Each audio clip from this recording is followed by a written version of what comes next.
Today we have the final review for Season 2 of Daredevil Born Again, and this episode was called The Southern Cross and was written by Dario Scardapane and Jesse Wigato and directed by Ian B. McDonald. Well, there we have it, another season of Daredevil. Good ending? Yeah, very good ending. Gone too soon, that flew by. Yeah, right? It felt like we've only just started doing these reviews and boom, over just like that. It was incredible. Yeah, no, it was a really, really good episode. One of the best episodes of Daredevil we've seen. So some stuff to unpack. Yeah. It's over. The storyline for Season 2, well, you know what I mean. Yeah. Season 2 storyline's over, but it's very, very, very much teeing up a load of separate storylines for Season 3. And maybe some spin-off shows or spin-off projects between characters. Because I can't really see some of the characters sort of remaining in the show. Yeah, some people feel like they've had their time. Yeah, prolonging and dragging out their storylines. I feel like they're definitely being set up for something else. Yeah. But we shall see with that. So straight off the bat, I just want to say two of my little things that irritated me slightly, just to get the negatives out of the way so we can focus on the positives.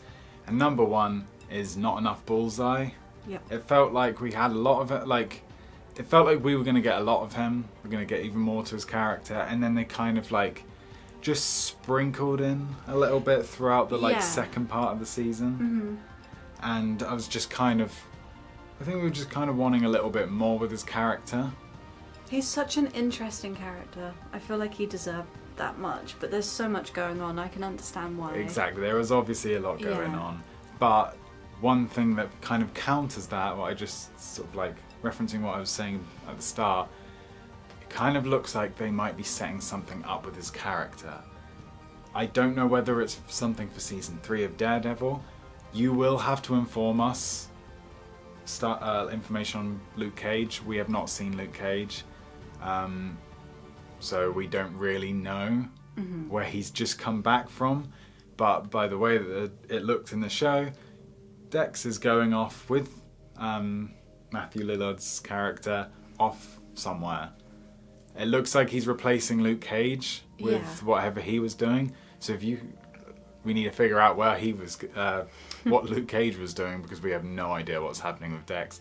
But it could mean that he might have his own thing. Yeah. They might announce at some point that he's going to have his own spin-off show. That would be sick. Who knows, or whether it's just going to be included as Season 3. So yeah, I can kind of understand if they were only sprinkling in a bit of Bullseye because they're ready to do their own thing with him. That's understandable. Second thing, I must admit, I did a little bit of an eye roll with the ending to Fisk, his storyline.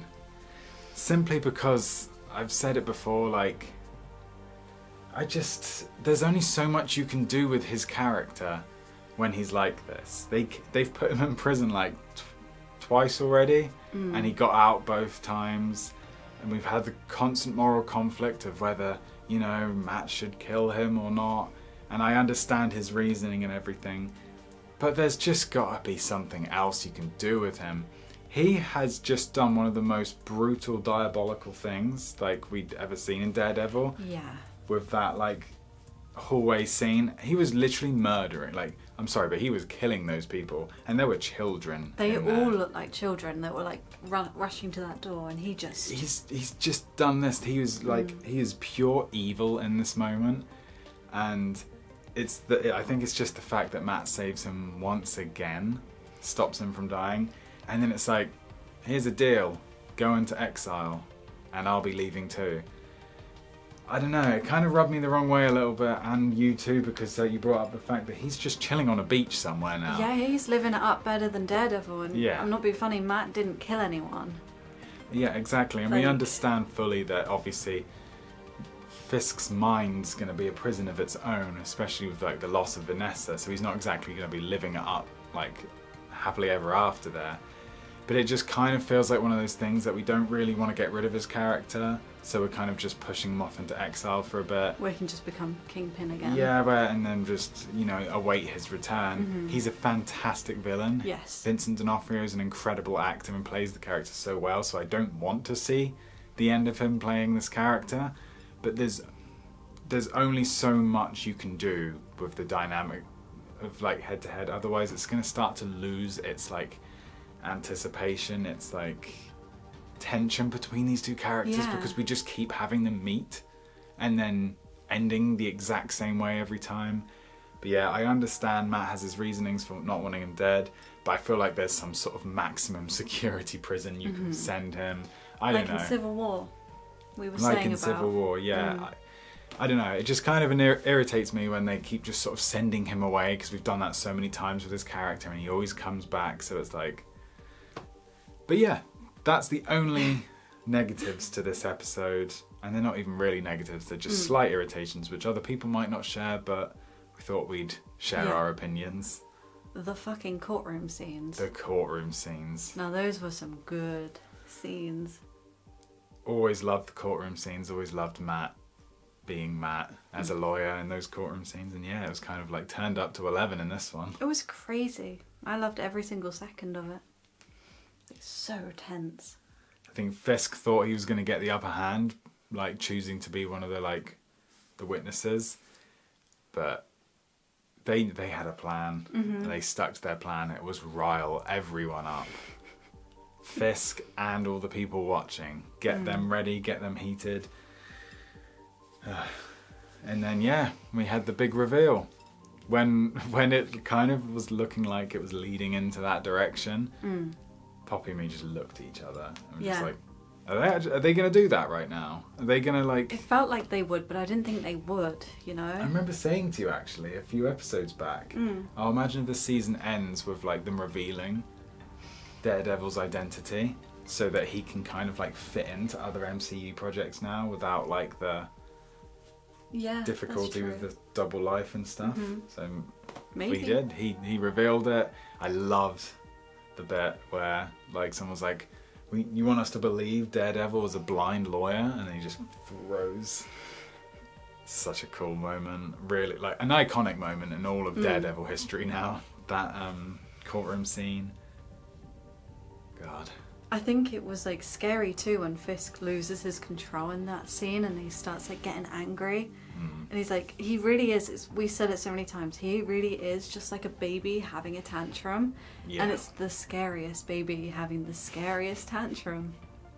He really is, it's terrifying because he's just got no like, there's no moral compass in his head. There's no control over what he's about to do. And when he was just marching towards the doors, God, I think those people soon realised that they kind of wish they weren't as like faster than the others, because he was able to pick them off one by one, and it was frightening to watch, to be honest. It actually was. It was like really like gut wrenchingly, like But with the side by side with the fight scene with Daredevil and Jessica Jones was really cool. Yeah, that was cool. Jessica's been like a really great addition to this series as well. She slotted in so perfectly. Bullseye was great for the moments that we did see him. Yeah, he really needed to have more, but I fucking loved it. They just tried to like make a setup and be like, oh, Bullseye's gonna try and make an aim at Fisk, and then he's just like, well, thank you for the setup, I will use it now. And he just shot Buck instead. Yeah, didn't have too much with Buck's character in this episode. I did think we'd have a little bit more after the end of episode 7, but I guess we're teeing up for season 3. Season 3 is all confirmed and everything, and he didn't look like he was dying. He just looked like he was in a lot of pain. So yeah, you can't round off everyone's story or do too much with them, especially if you want to like prolong it out for a 3rd season. It's quite good that we didn't see Punisher and everything, or having people like that, because he's obviously got his own like special show next week. Yes. Along with being in Spider-Man and stuff. So yeah, I think they did it really well in terms of like cameos. Like they didn't do anything insane, like do anything too big to take away from the show. Obviously we had Luke Cage come back, but like, Yeah, there was nothing too intense, nothing too crazy that would take limelight away, because the writing has been so good in this show that they've built up all the stakes and everything and all the tension. So they kind of got their reward, their just reward, by having this finale not need any crazy moment, other than obviously like the big reveal and everything for Matt as Daredevil. But do you know what I mean? Like they didn't need anything crazy. They didn't need to bring Spider-Man swinging in or anything like that for it to get like that big, like, happy reception. The story was so good on its own that they were able to just fully nail it. And yeah, the riots, the uprising, the rebellion, the resistance is so cool in this show. It really reminds me of Joker, the film from 2019, in that end segment, but it's just an accumulation of what's been happening in Hell's Kitchen for fucking years, and it's just crazy. But yeah, no, them all just walking in together was just iconic. Speaking of cameos though, there were a couple, but they were like just really good subtle ones that if you watched the first, like the original show, you'd be cheering. Like he had BB going to the can't remember, is it the Bulletin? The Bulletin, yeah. With, that was cool. A little cameo from the editor there. I can't remember his name right now. No, me neither. But yeah, no, him from Netflix show. Apologies for not remembering his name right now, but yeah, he made his little cameo in it, which is good to see. Whether this means that we're going to bring up some like these characters are just there for like quick cameos in this show, or whether they're going to feature more in season 3. That's why they're coming in, like with Mahoney and stuff as well. Who knows? We might do more with them. But it's really fun, isn't it? It's a really good conclusion, I think, because like it has just rounded a few things off, given a satisfying conclusion, a satisfying ending to this season, whilst keeping anticipation for season 3. We're very much looking forward to that. And Matt's in jail. Yeah, so crazy. We're going to see what happens with that. He's locked in there with a load of the task force, but I think he can handle his own against those task force members, especially with no weapons. Yeah. Because Matt kind of doesn't need any weapons, but I think he'll be able to look after himself in there. We also spoke about the task force and how awesome it was to see that. I guess he's like the second in command, and see his hesitancy throughout this season of like, you can see that he doesn't fully believe in everything he's doing and being told to do. It's incredible writing. Yeah. Literally from paying respect to the writers for the Netflix show, especially with the rooftop scene with Frank and Matt, where they were going back and forth about what's right and what's wrong.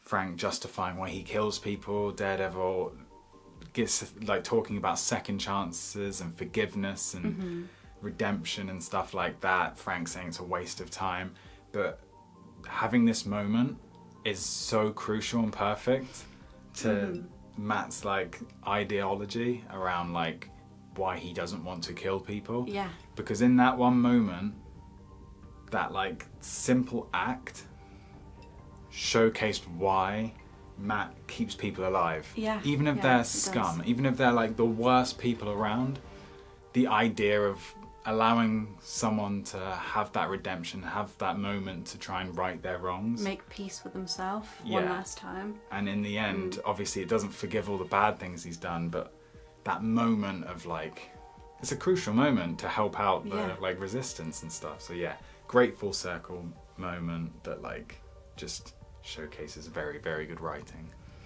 This show has had some of the best writing and directing I've seen in years. Like, it's been so consistent. I'm so glad that when they were making the first season back along, they decided to just scrap it all and redo it all and push forward with a new style, because it works.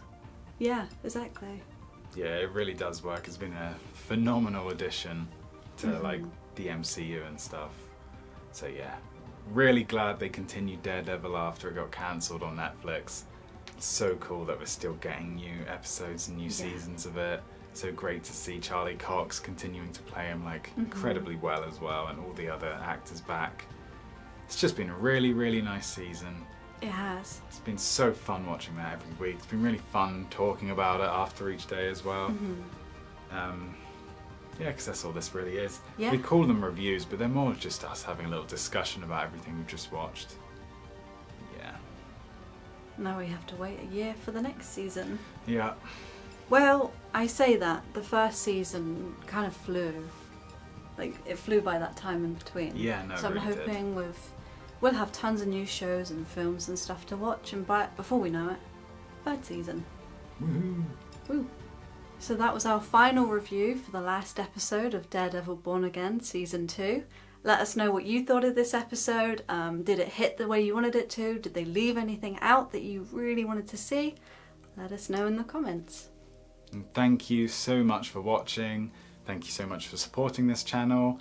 Subscribe if you're new. We'll have a lot more fun content for you. Although there won't be any more Daredevil reviews, we'll have plenty more for you to enjoy.